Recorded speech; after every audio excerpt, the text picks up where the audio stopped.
Aaron coming in? He will. Yeah, he's finishing up the meeting. All right, we are live. You can push it live on Instagram as well.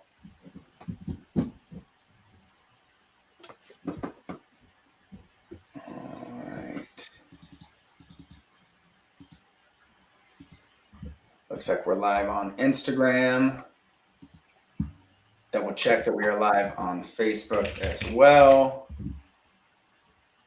Make sure all of this is working. All right, we're live. I gotta not look so furrowed in the eyebrows when I'm staring at my computer. I was trying to grab a screen capture of me from the office hours last week to use as like a. I was like, why do I look so angry all the time? I'm not angry, unless I'm talking to an upset or stubborn adjuster. That's the only time I'm a little bit angry. All right, we'll wait a few minutes to allow anyone to join if they're going to join us live. I'm going to go ahead and share this onto my personal page real fast.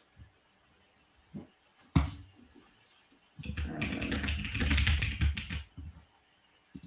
we're good to go. And then I'm going to share it from Instagram real quick. Just want to make sure people have the opportunity to jump in here and ask their questions. I think Danielle is in the waiting room. Aaron, I'm going to pull you in here. Danielle, in the private chat, let us know if you want us to pull you on video at any point. Always good to have your thoughts.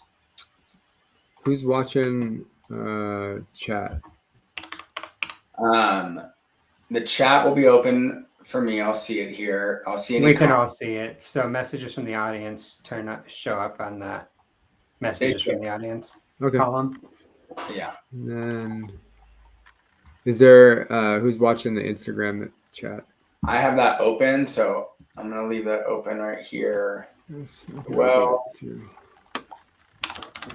make sure it still works. I pull it into a separate screen. All right, we got someone on Instagram. Thanks for joining. We're going to dive into some interesting topics today. The primary one that we're going to be talking through is going to be going through an actual insurance company's estimate for a tugboat user, looking at the details of the type of estimates that people are receiving. And I actually haven't shown this estimate to Chris or to Aaron yet. So we'll get some of their live thoughts on what they think about it. And I have Xactimate pulled up as well. It just crashed on me as Xactimate often does, but I'm going to see if I can pull it up, show some other examples as well of line items that should be there. And Danielle, it's showing you in black and white until you're here. Now you're in color. Oh, okay. Now I was like, why am I in black and white? All right. And Rachel, let us know if you want to jump onto the video as well. And I'm going to dive into this PDF here in just a second. Super interesting to look through and see what people are talking through. Rachel, I'm going to pull you in here if you're up for it, because I want to hear your thoughts about this estimate. So here you are. We've been joined by Rachel. Okay. Our representative of Ash Wednesday. Happy Mardi Gras! Ooh, thank goodness it's over. It's too much fun. Rachel, I don't know if you heard, but I'm going to be jumping into, we have a tugboat user's actual estimate that they received. And I just want to have an opportunity for us to talk through it and get your guys' thoughts. Awesome. I haven't shown this one to you guys. Rachel, you may have seen it already previously. Okay. And make sure everything's lining up here. Okay, good. Looks like we're streaming everywhere. So there are a few people here on Instagram right now. There might be some on Facebook as well. And if you're watching this later, this is Tugboat's office hours. It's an opportunity for us at Tugboat to go over whatever questions we've received during the week, whatever questions you send us live while we're here as well. And for us to dive into specific topics and themes that we're seeing at Tugboat and at Waypoint Adjusting, our public adjusting firm, but primarily at Tugboat, what we're seeing homeowners have to go through when it comes to these wildfires. If there's any big wins, we might share those. But generally, what we're showing and sharing is what are the struggles that people are seeing. It's now been almost 2 whole months since these wildfires. So people are getting estimates back. They're getting denial letters for certain things. They're getting checks. They're starting to see the reality of what their claim is going to be like, good or bad. And so we're going to dive into that in detail here in just a moment. First thing that we're going to go over, and then we'll probably spend a while on this. And if you have a question, if you're here, I'll try and repeat this. And if I haven't said it in a while, you guys can jump in and share it too. Is that I would love to hear people's questions as they pop up. And we like to be able to answer things on the spot as well. So I am going to pull up this PDF and make sure it can show us all still here. Okay, so I've redacted all the identifying information from this. You guys, it might be a little bit difficult to see at times. All right, at times I'm going to see if I can zoom in on this a little bit as well. I don't know if it'll let me, but I have it open as a separate PDF so that I can read through it a little bit easier. So if you have a wildfire claim, most likely you're going to receive an estimate like this. Even if it's smoke damage, if it's total loss, this is an estimate written in Xactimate. It is a software built by essentially the insurance companies for estimating for damage. It's not typically used in the private sector. It is pretty exclusive to insurance claims and restoration. And it works by having set price lists for specific zip codes for whatever items that you put into there. And so if you put in drywall repairs, and you can write for those all kinds of ways, it's going to price that out based off of the price that they've determined is appropriate for the zip code in your area. And so the first page of it is usually going to have identifying information for you and your claim. One thing I left in here was to show that this estimate came from Pilot Catastrophe Services. This is a claim for AAA. Pilot Catastrophe Services is one of the largest, most well-known independent adjusting firms in the country. So they are a firm that insurance companies hire to do their inspections and write their estimates and adjust their claims. And so this claim was inspected by an independent adjuster from Pilot, and they put together this estimate. And I even kept some of the dates on here because I wanted you to see that as well. This shows some of the timelines that people are saying. I'm sorry, I can't highlight stuff on there, but if you see that the date of loss for this is January 8th. The date of first contact was January 15th, so it was about a week later. The date that it was inspected was the 25th, so about 10 days after they were contacted. And the date that this estimate was completed was on February 20th, so about 3 weeks later. So that's the time frame to get this estimate back. I think it's good to have that perspective as well as how long it kind of took to get this property inspected and to get this specific estimate back. So let's jump through some of the details. You'll have some overview information that's not individual to your claim. It's standard language that they're going to be including on all their estimates. And here we go. We're off to the races on the first pages of this estimate. So Xactimate uses line items. And so everything that you want to include on an Xactimate, you have to type in a line item for it. And in a moment, I may be able to share, I was going to try and screen share what Xactimate looks like when you're putting together an estimate. I was having some trouble actually logging in here a moment ago, so I'm going to see if it'll let me, but we'll get into that in a minute. But you put in this line item based off the work that you want to have done there as the estimator. And so the first line item that they have here is to clean the surface area. The surface area that they're talking about is the roof. So this portion of the estimate is for the dwelling roof. That's the section that we're in right there. And they say clean the surface area, 55 cents per square foot, clean the soffit, clean the fascia. So real quick to back up, guys, if you're not familiar with this claim, this is a smoke loss, as they're called, or partial fire loss. This home did not burn down, but every home around it burned down, right up to the edge of this home essentially burned down. So imagine all the smoke and fire particulate that would have inundated this house and all the surfaces, especially on the outside of it. So give me your first thoughts on what might be wrong with the line items used, number 1, 2, and 3. Clean the surface area, clean soffit wood, clean fascia. Just on the surface of the roof and the fascia, what are we thinking about these line items? Are they the right ones for a heavy smoke affected home? Let's not even think that whether or not this fascia or this roof might need to be replaced. Let's ignore that for a moment, and let's assume for a second that this really does just need to be cleaned and decontaminated. Are these the right line items for that? Well, I mean, look, how do you clean shingles? With a sponge, obviously. I'm getting a lot of background noise. Line item. And is it me? I don't hear it a lot, and there's other people in my house. So. No, it sounds like something was running, like a machine or something like that. Now it's quiet. I'm not sure who that was. Whoever muted and unmuted just now, that was the background noise. Yeah, that's me. Oh, man. So Chris, just mute until you're ready to talk and say something. That's fine. Rachel, you were pointing out, how do you clean a shingle? This is a shingle roof, right? So this is a composition shingle roof. Yeah. So I know that line item, and that is with a sponge. For other, I think the line item includes, that's actually general cleaning. Yep. I think after post-construction, like it's nothing. It's like sweeping. So that's just not a thing you can do. It's just not. Yep.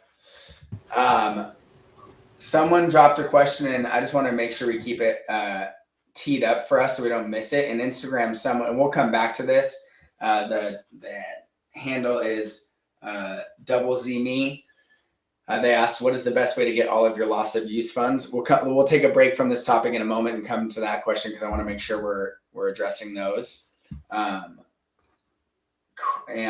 we'll come back to that. But yeah, so this line item, clean surface area, clean soffit wood, clean the fascia, is the most general cleaning line item there is. It's usually what's included after construction has been done. It may include some sweeping. It's maybe wiping things down. It's when a place is dirty after construction's been done, right? Is there any? And Rachel, explain real fast, how would someone know what is in that line item?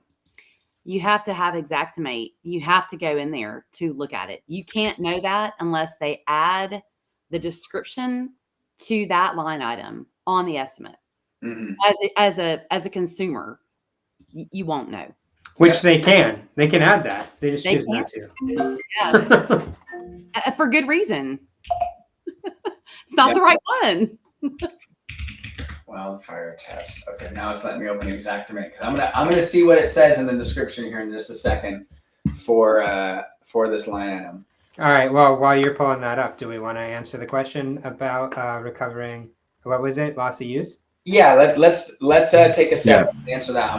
I'll pull off this estimate from the screen for a second, and again, just to repeat the question, they're asking, what is the best way to get all of your loss of use funds? He says he forgot to say that his house was a rental. So real fast, if you can hear me, double Z me, so your house is a rental. Does that mean you're renting out your house to someone else, or you were renting?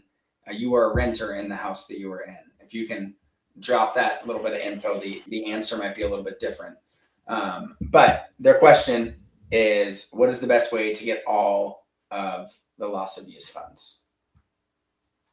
Aaron, Yeah. First stab at that, or Chris? I mean, that's just most people going after loss of use would be the renter, right? Not the person who is the rental of the house. Yeah, double Z me. There's just two separate answers, whether you're a renter or a homeowner. getting after your loss of use. I mean, I am the owner is renting the house to someone else. Okay. And so this has to do with proving that you had the part of your house that was rented to others, or if you have a dwelling policy that was set up for your entire house to be rented to somebody else. It's have you not received any funds yet for loss of use? Because it would most likely be that they would want you to find the fair rental value of your home, and that you would be owed whatever the rental value is of your home during the time that your home is unrentable.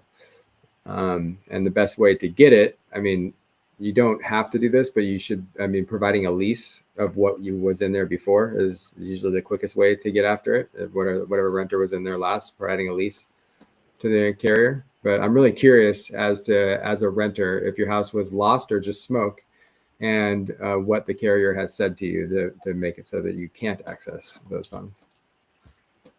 Is that yeah, I guess my comment would be, so the question, what is the best way to get all of your loss of use funds? If all of your loss of use funds, when someone says that, is like, what is your policy limit? So say, let's put a number to it. Say your policy limit is $100,000 that you have in loss of rental income coverage because you have a landlord or a dwelling property. So you have this coverage, $100,000. Essentially, you have to be able to prove to your insurance company a couple of important things. One, what is the value of that rental property per month if you were to be renting it out? And two, how long is it going to be vacant? That doesn't matter if it's smoke loss or total loss or whatever it might be. How long is it going to be vacant? And if there's no limit put on the time frame that they'll pay for loss of rental income, which usually there is some type of time limit there. But those are the two details to determine, so that and you want to know how they're defining those things, right? So if you have yet to get all of that money that you feel like you're entitled to, you want to know, how are they defining, one, the period of restoration, how long until this place is habitable again, and two, what is the value that they're putting on that property per month, right? Rachel, is there anything else that you feel like someone should be trying to learn to make sure that they're getting the right value for that? No, that's really kind of it. Just establishing what you said. The fair rental value. Yeah, fair rental value. And then, that's a fair rental value. Really quick for everyone, is just like an insurance term, meaning what the average cost to rent a house in the same square footage, the same amenities as yours, is like an average of 3 other houses in your area is what you come up with to get the fair rental value, including rental of furniture, which adds about 30% as well. So. Cool. Yeah, if you have any more details on that, feel free to drop them in there. We can come back to this question. I know that additional living expenses, fair rental value, coverage D, the coverage that deals with this same question, is those are the questions that cause people the most stress, the most anxiety. They're the most emotional oftentimes, because you're out of your house. You want to make sure that you're taken care of, that you're safe, that your family's safe, all those things. So it was a total loss, had at least 3,300. I'm guessing maybe 300 or maybe 33,000. Is that 33,000 or 330,000? Yeah. And if your house is a total loss, so yeah, if your house is a total loss, one, the period of restoration is likely going to exceed whatever time limit maybe is on your policy. They may say they'll pay it for 24 months or 12 months. I think it's pretty safe to assume that houses are not going to be rebuilt for the next 24 months minimum. And so having that as the starting point when you're talking to your adjuster, and then figuring out what is the value of this property. And your adjuster this is actually a really important point. Your adjuster, if you were renting out your house before, may say, well, send me your lease agreement showing what you were getting paid per month the moment this fire happened. And depending on what your policy says, that may not be the most relevant information for figuring out what they should pay you. If you are owed what's called fair rental value, it's not, you may have a rent controlled property. You may have been only getting paid $1,500 a month for a place that today would rent out for $5,000 a month if you had someone renting it out. And so the fair rental value for your property is if I was going to be renting this place out today, at least this is an argument you can make, could be listed at $5,000 a month multiplied by the period of restoration. So I just wanted to do one little note on what you had said, because you had mentioned a couple of numbers, and because it was a wildfire loss and a, what do they call it? State disaster, of emergency. state of emergency, It's yeah. 36 months minimum, 30. but your limit might run out, right? So there's a lot to balance there. All right. Yeah, and that's for specific loss of use, like for people that are living in their home. It might be different for fair rental, like That's true. loss of income. He said this is his retirement income. 3,300 is what he said. Yeah, if can you double check on that number, double Z me, just to see if it's 3,300 or 33,000 or. Unless it was 3,300 a month, maybe they had done it like a. Oh, I sent them a lease at 3,300 a month. Is what. Got it. Okay, there we go. Okay. That makes sense. So 3,300 a month times 36 months. What's that come up to? Did they at least send you that amount of money? Did they just send you 6 months? What have they released to you so far? You don't have to give us all the details. You can, if you just say they only gave me this amount of months so far, this is what the dispute is. I'll say this because we're not going to be able to spend a bunch more time specifically on this issue. But WZME, if you're not already a Tugboat user, Tugboat is free for anyone affected by the wildfire. So that would include you having a home that was burned down by these. We help people walk through this exact type of issue. Look at those documents with you, help you present to your insurance company the best presentation of the argument that you have for getting all the coverage that you're owed. So anyways, I'll put in a comment here under there,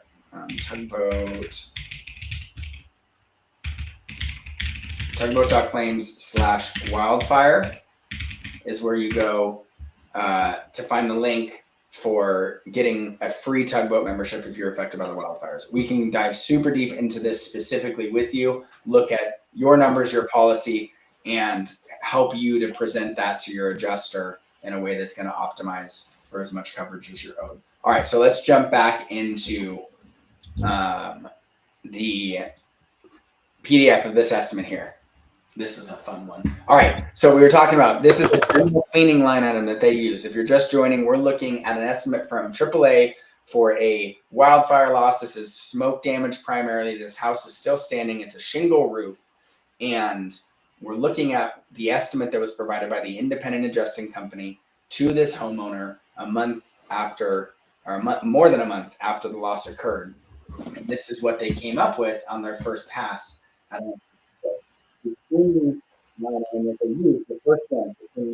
Cameron, your audio just got real bad.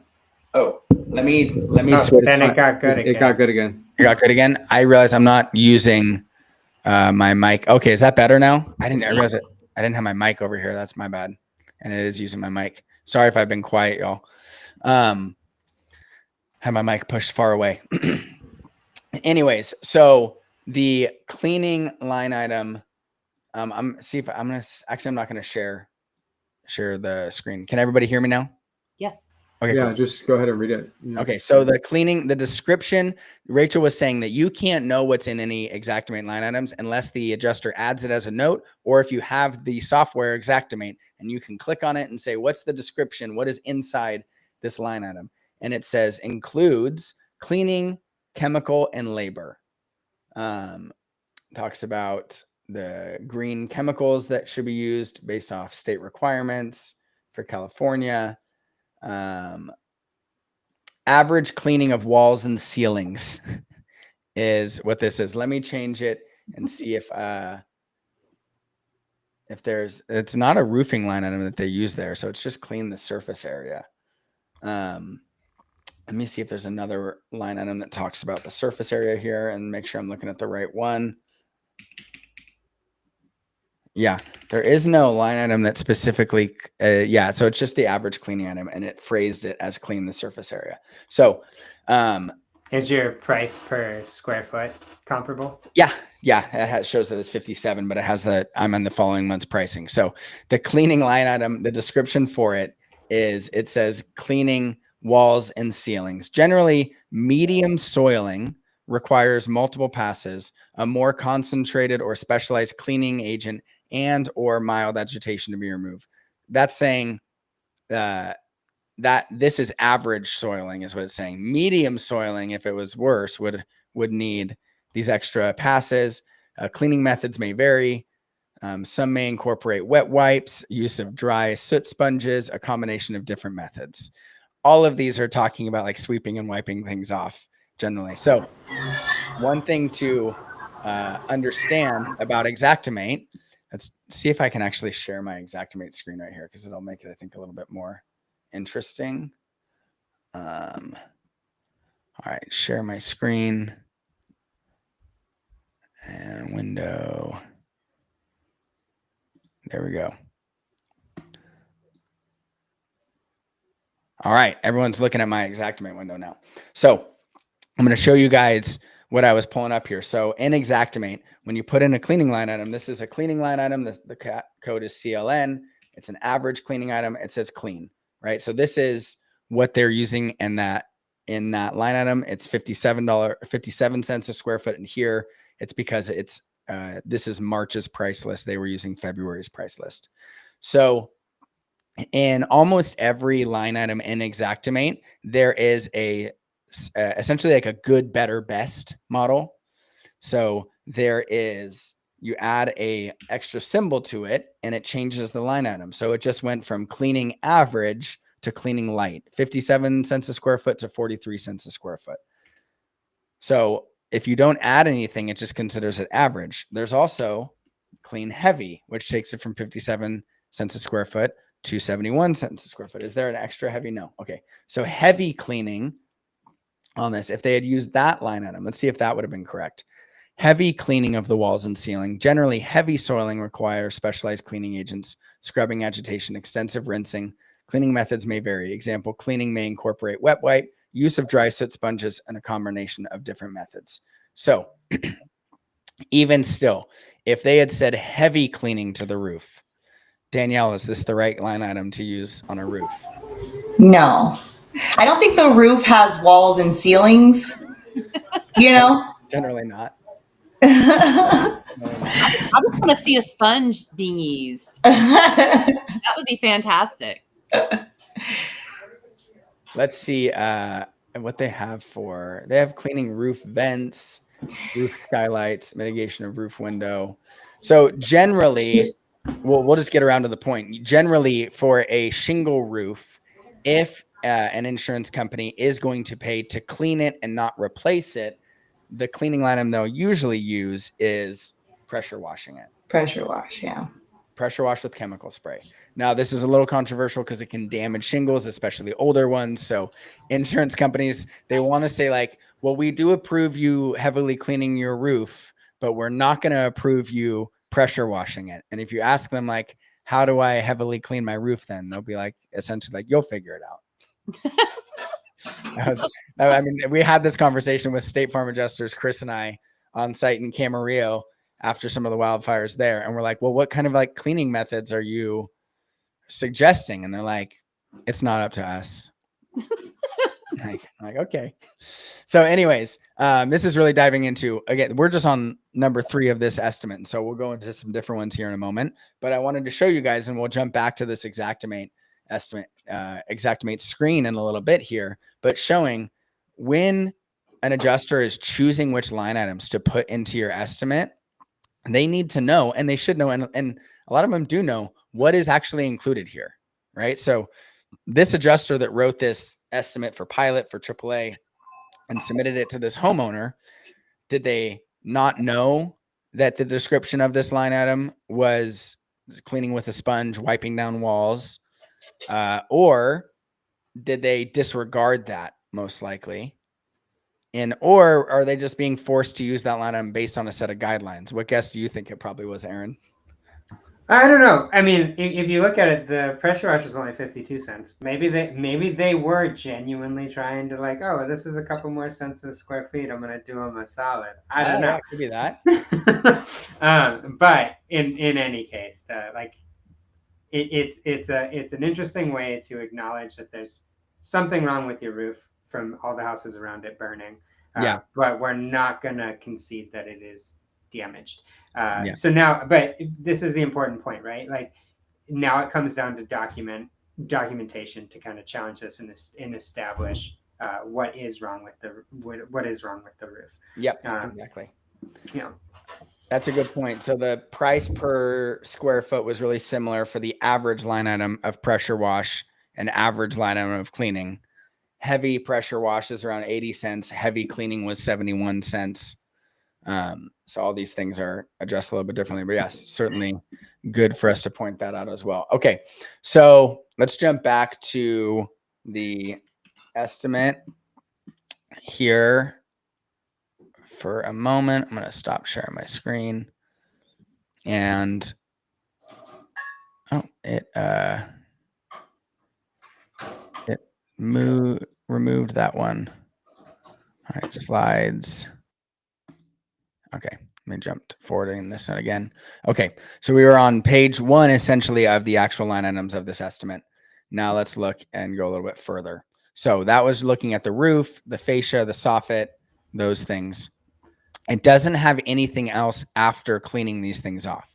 So it doesn't acknowledge that these things, if you do pressure wash them or you do heavily clean them, do they need to get repainted? Right? Is this roof able to be pressure washed? Is it able to be scrubbed? What is that even appropriate? And let's go on to the next page here. Let's do like a general overview because we're a half hour in, and like let's see like just in general. Yeah. Okay. So when we go through this estimate, you're going to see on here that they use essentially the same line item for everything. It's average clean door, average clean window, average clean stucco. It's just a basic cleaning throughout everything in this house. I'm going to keep going a little bit more. I'm sorry, I'm scrolling on my, let me see if I can enter full screen mode here. All right. Someone else keep track of comments in case any pop through there because I can't see them right now. Clean door and window, clean light fixture. Going further, clean ductwork. So per register, this is a unique line item that's for cleaning ductwork. May be appropriate in a claim like this if it's possible to clean the ducts with what they were contaminated with. Clean register ACs, cold air return. Add for HEPA filters. That's a new filters for the HVAC. They have some extra labor for equipment setup. Let's go through. I think we're almost to the end already. This is all interior stuff now. You can see the list, the names of the rooms here. So dining room, right? So this is inside. They're cleaning the walls and ceilings. An extra 2 hours of labor they threw in there. Clean the floor and seal. That's for a wood floor. Cam, it looks like, so ultimately this entire estimate is full of just sweeping and wiping and sweeping and wiping. Yep. What Yeah, the real question is that, I mean, what's going to happen here is that almost everybody that is going to be watching this that does not have any sort of representation or is not like doing any active advocacy is going to likely get an estimate that's like this, that has less than a quarter of what it's actually going to take to clean it because it's missing certain items. And so that's the big question for people is when they're looking at this, what should they be looking for rather than just seeing what is wrong with this estimate? What's missing from this estimate that would have made it a decent cleaning estimate in that? Yeah, sense? I think the thing to understand for people is, one, unless you're an estimator, an adjuster, a contractor that really understands Xactimate and what you're looking at, it's going to be really hard to understand why your estimate is insufficient if it is. So unless you got an estimate from your insurance company and you're just like, oh my gosh, this is so generous. This is more than I would have expected. This is more than we need to do all the work that I want to do at my house. Then that's great. If you are really happy with this number and you have the contractor and restoration contractors to do the work that needs to get done and to do this work and to bring your house back to pre-loss condition, that's great. The problem is that someone will get an estimate like this. And if we get to the end of it, I think the total number, the total of this estimate is around $33,000. It includes contents, just moving them out of the room and resetting them. It doesn't include, I don't think it includes cleaning contents. It does, or maybe it does, because it included some, let me scroll to the end on mine real fast. And I think it had for boxing up certain things. General cleanup, floor, seal wood. So the point is, if the number, the amount of money that you received from your insurance company was insufficient, it's going to be really hard for you to know why, right? You're going to need someone to walk you through and help you understand. And it's likely not going to be your adjuster from your insurance company walking you through and explaining, why am I only getting this much money when I know it's going to cost me more? Everyone I talk to says it's going to cost more, every contractor. And so whether it's a really good restoration contractor that understands Xactimate, if you have representation like a public adjuster or an attorney, they should be able to help you through this. Or if you're using Tugboat, which is free for anyone affected by the wildfires, these are the types of things that we go over for people and show them, look, here's how you can address this with your adjuster, right? So Aaron, you lead our claim support team. Think of a few questions that someone could send back to their adjuster just to get the conversation opened up, to start talking about why this estimate might be insufficient with their insurance adjuster. Actually, I take exception to saying that I lead it. Rachel leads our claim support team. Rachel, do you want to answer that question? Because you're Yes. Yes, because I had a AAA estimate. I had not this one. I've seen this one, but I've had one, and we asked the adjuster what is included in general cleanup, and the response was exactly what it says. Like exactly what it says. And that was their response? That was their response. And I was speechless after that. I'm like, I don't even know what to ask further, because if that's the answer, which means she doesn't know. Like, she doesn't know what it means. Maybe the adjuster doesn't know. Again, we've all been adjusters. Everyone, yeah. I think all of us here worked for insurance companies. Daniel, I don't remember if you did or not, but like, we've all been adjusters. On the other side, sometimes you don't know, but sometimes you have 100 claims that you need to get through, and you're just giving the easiest answer you can, right? Because in some sense, like, they think that might be true, right? Everything that's on there is what's included. It's included to clean your roof. Go clean your roof. We paid for it, right? We included to clean your fascia. It includes cleaning and sealing the floor. How is that not clear, right? And so they are just not wanting to jump into the details and explain to them. No adjuster thinks that a homeowner wants to know what the Xactimate description is on a line item. Like, and so I wouldn't be surprised. Maybe that would be your follow-up with that one, Rachel. Yeah, just be a little more specific on what it is you're asking for sure. Well, I asked, what, how, without knowing what kind of contamination we've got going on, would a post-construction cleanup be sufficient? That was my follow-up, because that looks like what it, I'm trying not to be too leading, but at the same time, I know what it is. Yeah, and a lot of times, like, that's why people are getting environmental reports up front. That's why they're you're doing what you can to get ahead of this, so that you've got a professional opinion to point to when something like this happens. Yeah. So just to give an overview again, in case anyone new has hopped on, we were looking at an estimate from AAA after their one inspection that they did at a property that was as heavily affected by smoke as any house was by this wildfire, right? And so essentially the estimate that they gave was for a general cleaning throughout everything in that house. So the first point I want to make is that it's probably the wrong line item to use throughout the entire estimate, right? General cleaning is almost never going to be appropriate after a wildfire smoke contamination loss that is this severe, right? Chris is really well familiar. I know he's worked with vendors and spent a lot of time working through what their estimates look like when they do adhere to IICRC guidelines and industry standard guidelines when there is heavy smoke affecting a house. Chris, talk about for a second what's included in what is referred to as like the HEPA sandwich which would be the industry standard for what is applied after a house is smoke affected. Now, this is just the cleaning portion. This doesn't have to do with the painting that might be required, the sealing of certain materials, but what is the cleaning procedure that would usually be added to a house?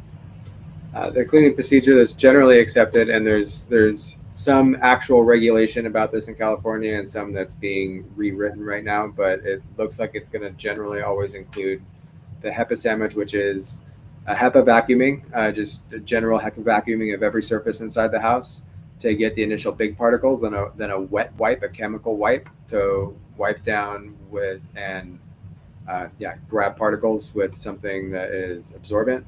And then a second HEPA vacuum that is a detailed HEPA vacuum, meaning like a much more thorough every crack and crevice HEPA vacuum.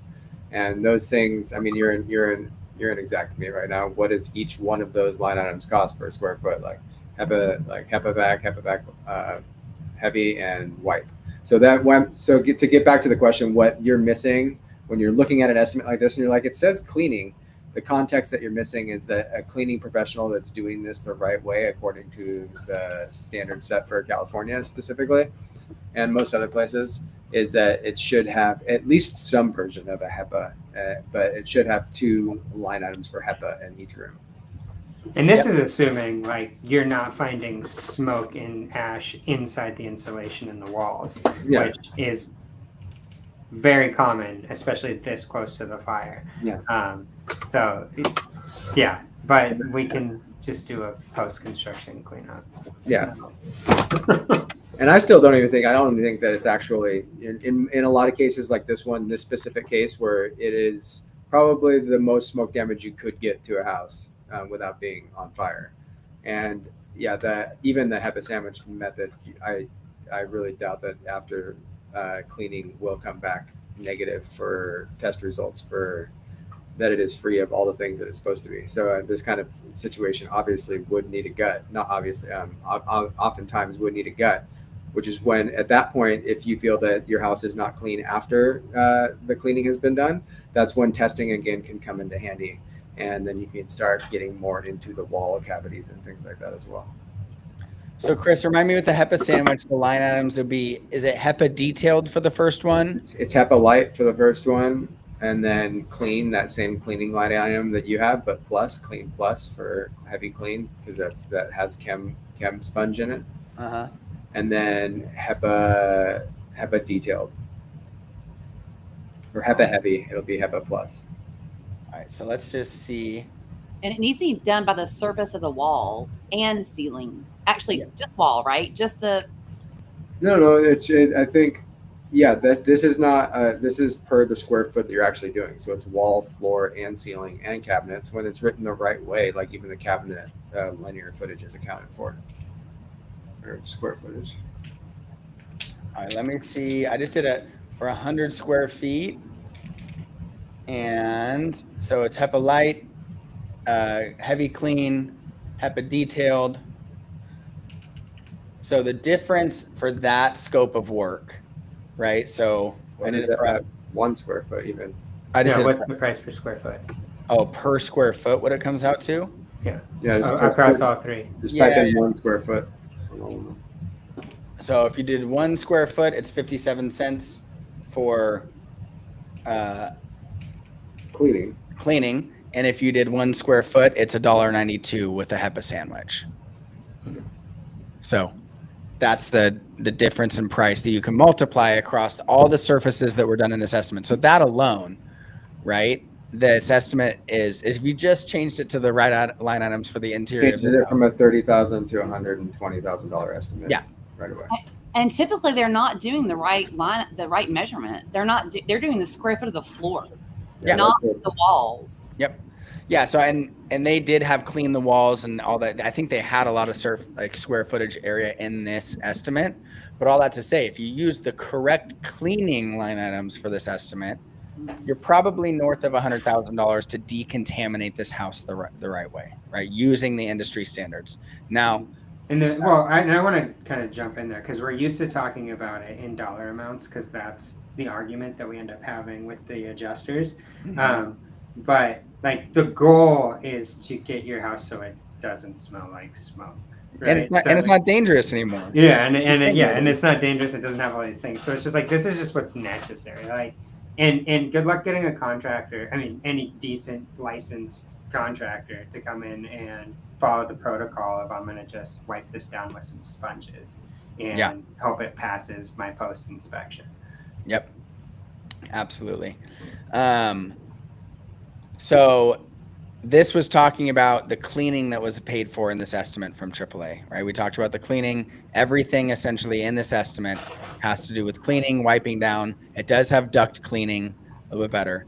And now let's think through, not even the heaviest smoke affected houses like this one is, but call it the average, like the other ones that are like this, where houses around it are burned. It's really heavily smoke affected. What else is the standard work that's going to be included in a house that was inundated with this much fire particulate? It's not just cleaning that is going to be standard, right? So I can think of a few things. One, which let me actually double check real fast.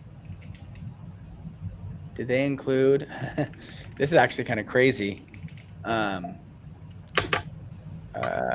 I need to have this scan this real fast. I was seeing if it included any insulation replacement. Did you guys see that? I didn't I think that notice one it. did. What is that? I think that one did, and it Okay. had vacuuming in the attic after In the attic, okay. removal, I believe. But just one passed. Yeah, And, just one and pass. only in the attic. And only in the attic. Okay. Yeah. So to start, they did replace the insulation in the attic, which is great. Everyone will need their attic insulation replaced if it was affected by this smoke. They did HEPA in the attic, but what would be standard after that is sealing any surfaces that are going to hold on to some of that odor, right? So it's the painted surfaces. The standard is usually to paint them or to seal them with an odor blocking seal, a shellac of some kind, and then to paint them, right? In the attic, that might just be the shellac, obviously, but inside the house, it's usually 2 coats of a paint that's essentially needed, right? So that alone, now we had to decontaminate this house with the HEPA sandwich. Now we have to paint most surfaces to keep the odor out. We have to replace the attic insulation. What else would likely need to be included for this house that was heavily smoke affected?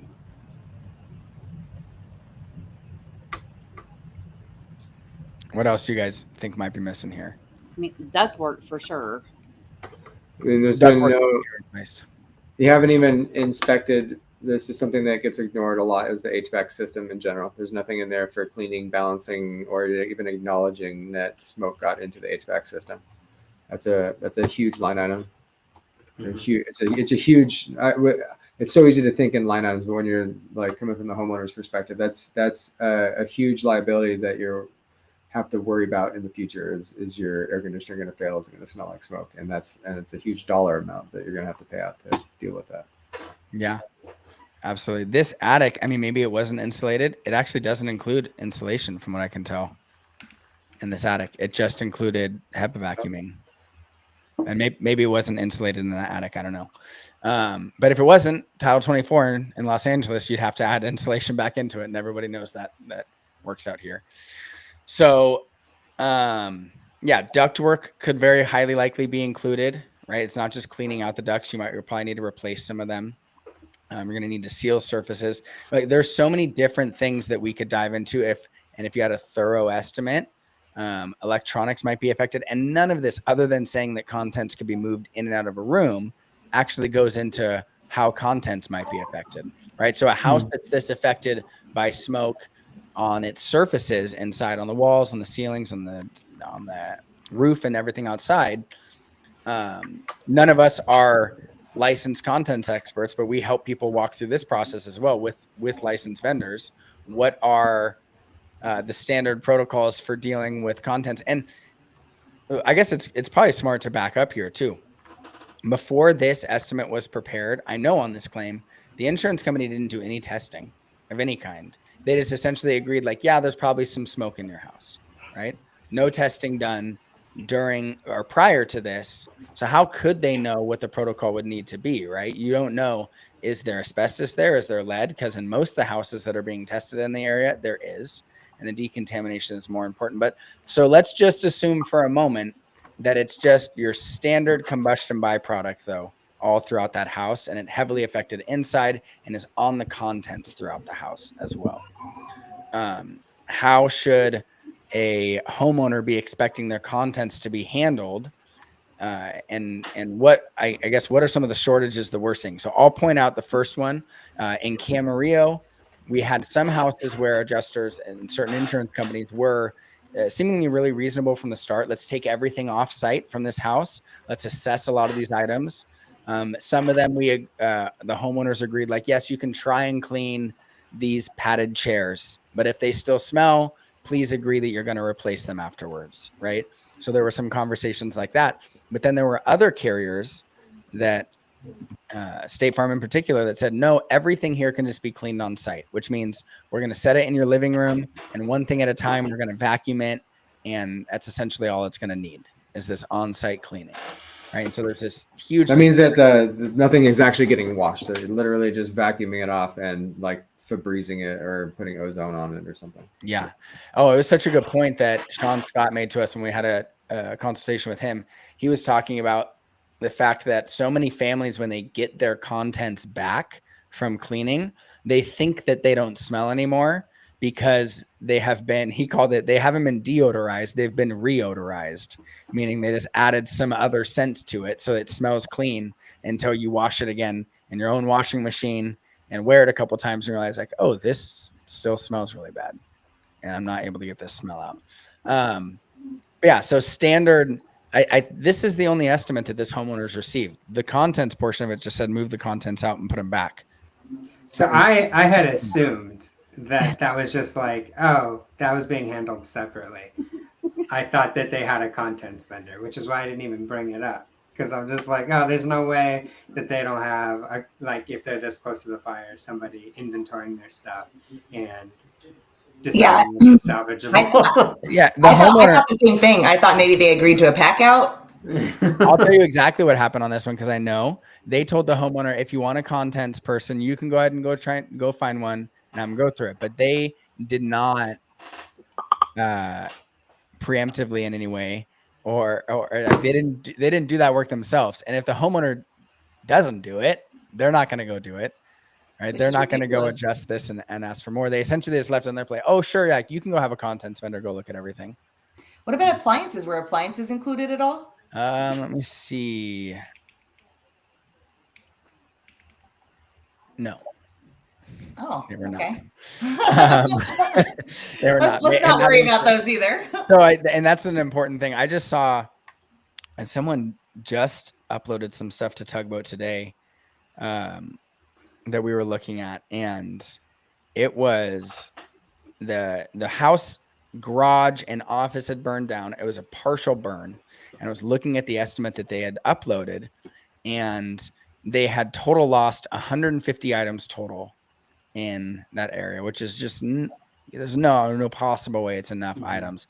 And then all the appliances, and the house had partial burned, but for all the appliances they included for cleaning the appliances, including the refrigerator, right? Which to me, like, it's just absolutely absurd for any of the appliances, but especially the refrigerator, like where you would store your food. So yeah, the list is pretty extensive as to things that will likely get left out by many insurance companies if you're not advocating for them. If you've not advocated for yourself and you filed this claim and you had this adjuster, if this homeowner never did another thing, this would be the money that they would get. Right? Meaning, like, if they never reached out to AAA again, if they never asked their adjuster, hey, what else can be included? Their adjuster would be contents vendor. They never didn't find their own contents vendor, whatever it is, their adjuster would expect that they take this and go do the best they can. And unfortunately, because the numbers are so high in claims like this, even for a like a primarily smoke affected home, then like $33,000 is a lot of money. So it's a ton of money. So some people will receive that check and trust their adjuster and just be like, that is a lot of money to clean my house. I can hire someone to come clean my house for $33,000. They'll wipe down everything. They'll hose off my roof real fast. and everything's going to be fine then. And they don't understand that their house is likely going to still smell when they move back into it. It may be incredibly unsafe for them to move back into.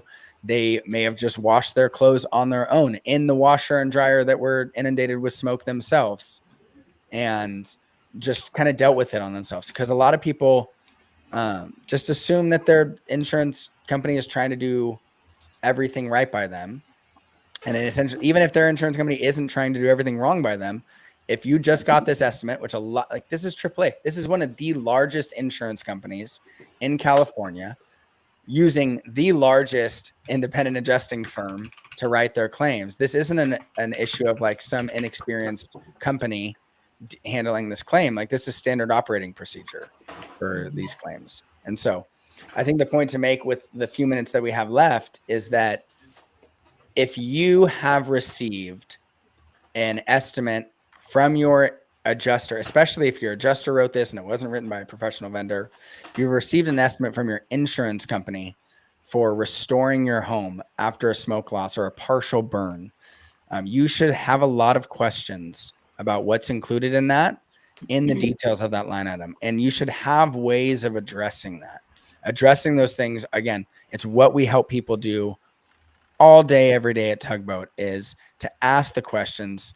Hey, Mr. Adjuster, I see that you put for cleaning throughout my whole house, but it doesn't, from what I've learned, that cleaning doesn't include decontaminating my home from any potential toxins or heavy metals. It doesn't include what is industry standard for after smoke losses. Can you explain to me how I'm supposed to get my home decontaminated based on this? And that just opens up the conversation. Maybe the adjuster will say, oh no, this is enough. Or maybe they'll say, you know what, why don't you go get a vendor and we'll take a look at their estimate. And you can be like, great, let's get a vendor involved and get an estimate from them. But this is standard operating procedure that people are receiving things like this. And you should not just settle for whatever you receive from your carrier, especially on these smoke losses. I think this is where people are going to be taken advantage of the most. We didn't talk hardly at all about total losses, but maybe share as a last thought, how does this same idea relate to someone that has a total loss? Their house burned down. They're likely still going to receive an Xactimate estimate that they don't understand, and say that their policy limit is $1 million and they got an Xactimate estimate for $600,000 to rebuild their house. What's the process that person goes through? It's much the same, right? Asking the questions, getting down to the details, and it's a lot of the same, because what you're trying to do is justify in the same way, like what needs to be done versus what was paid for, and that takes understanding what is being proposed as being paid for. Absolutely. Yeah, and I think the step that you skipped, I think, Aaron, but implied, was the first step is the contractor's estimate. Doing all of the work to prove yourself, to set up your argument before going in there. Not going in there and just being like, hey, I think I should be paid more, but going in there, hey, I think I should be paid exactly this much because of this. And what's going to help is expert opinions on that, being the contractor, or that is both a construction contractor or the debris removal contractor. If you have contents that are still left, the contents vendor, all of them getting a very detailed list and then going in and asking the questions. Yeah. And even before that, let's just say you haven't landed on a contractor. Why are builder grade cabinets what you have? When I showed you a picture of my custom, I was going to bring that up. I mean, it's not, forget a contractor. Just prove to them what you had. Ask them why they did what they did, and show them what you had. Yeah, I think, most adjusters that are writing estimates at least know how to find the information of what's included in a line item. I showed you guys Xactimate earlier in this video, how they can just click on what's the description here. So what Rachel just brought up is that same thing that I talked about earlier, is every line item essentially has a good, better, best option. Cabinets have a sub good, better, best, deluxe. 6 versions of those that could be included. And if there are portions of your estimate, cabinets are just a very common one. But this is across everything. This is your light fixtures. This is your carpet. This is your cabinets. It's everything. if you look at the number per square foot or per lineal foot, or whatever it might be, for how much they're paying for something, and you can do the research and be like, this is not how much we paid for this kitchen. This is not how much we paid for this cabinets. They were way more. You can ask your adjuster, how am I supposed to get this same kitchen that I paid for before, or this same one that exists in these photos with this line item? And you can say, what is included in this line item? And you can even use the line, can you send me the description of this line item? And if they do, it'll say in there, this is average cabinets. It doesn't include these things, and so on and so forth. And so ask for the description. I was going to say, I'm actually handling a total loss claim that an adjuster was basing his estimate off of photos that he found on like Zillow and, realtor.com and stuff like that. But if we didn't tell him that the client had actually just renovated and everything online is old and not, up to date, and that the place was basically brand new on the inside, he would have never even cared to, really find out. Yeah. So it takes some legwork to get the amount of money that you're owed oftentimes with these, especially the last point I'll say on that is that say your policy, I was using the example, you had $1 million in your coverage A, say you got $1 million estimate, but you have an extended limit of 25% of another $250,000. You're going to have to do a lot of these same things to try and get those extended limits as well. So it goes to that as well. So we'll finish up here. I'll do a closing note in a second after you guys drop off. I do want to mention Emily Bush jumped in here again. She's been here for, I think, every one of our office hours and dropped in some good questions. She said, and she's someone that's using Tugboat. She's someone that is asking these questions. She's in the same boat with these smoke claims. This is very common. This is what we're helping hundreds of people deal with the wildfires. And if you are one of them, you will benefit by having someone help and walk through this with you. That's what we're here to do at Tugboat. It's completely free. And I'll mention a little bit more about that in a second. But thanks everyone for being here. Chris, Aaron, Rachel, Danielle. Hopefully you guys will all be back for next week's office hours, Wednesday at 3:00. I appreciate all of you and all the wisdom that you guys bring to these. Thanks, guys. That's it. Bye now. All right. All right, so that has been Tugboat's office hours for this week. Join us every single Wednesday here at 3:00. We live stream on Facebook and on Instagram. It's also a live stream on YouTube. We want to hear your questions about your specific claim. What are you going through? What estimates have you gotten from your adjuster? What things are you being told by your contractor, by your neighbors that are giving you pause, giving you insights about your claim and the other claims in your neighborhood? A claim is this long journey that is not, and there's not some kind of roadmap that shows you exactly what is going to happen at point A, B, or C. No, instead it's this improvised, unknown thing that is affected by the adjuster that's handling it, the insurance company that you have, the policy you have, how busy the adjuster is. All these different factors can come into play, and they all often require their own type of response and question to try and get past whatever issue that you're seeing. So Tugboat is completely free for anyone affected by the wildfires. It's a free 1-year membership to anyone affected. That's if you have a smoke claim, if you have a total loss, if you have a rental property that you own that was affected by these fires, we will support you for free. You get a full 1-year membership for free. And that includes our expert claim support. So when you have questions about your claim, you can just drop them into the chat that we have in your portal. If you have documents that you've received, your policy estimates, we'll take a look at those and provide you some thoughts, some tips, and some insights, and give you some options for what you can do next and some insights as to what is working for other policyholders likely in your neighborhood that they're seeing success with. So if you are interested, it's tugboat.claims/wildfire. I think it shows it in the bottom of the screen right here, tugboat.claims/wildfire, and you'll get that 1-year free membership if you were affected by these wildfires. If you have any questions before next week's office hours, just send us a DM. You can email us hello@tugboat.claims, or even better, create an account and drop a question in there and we'll answer it right away. And then maybe we'll talk about it during the office hours as well. So thank you everyone that joined us. Thanks for the questions that we got. Hopefully you found this helpful. We're going to keep doing these every Wednesday at 3:00, even, and we're not just going to keep talking about wildfire claims. We'll also pull in some of the other claims that we're helping with as well. And that is all we have for you today. Really appreciate you all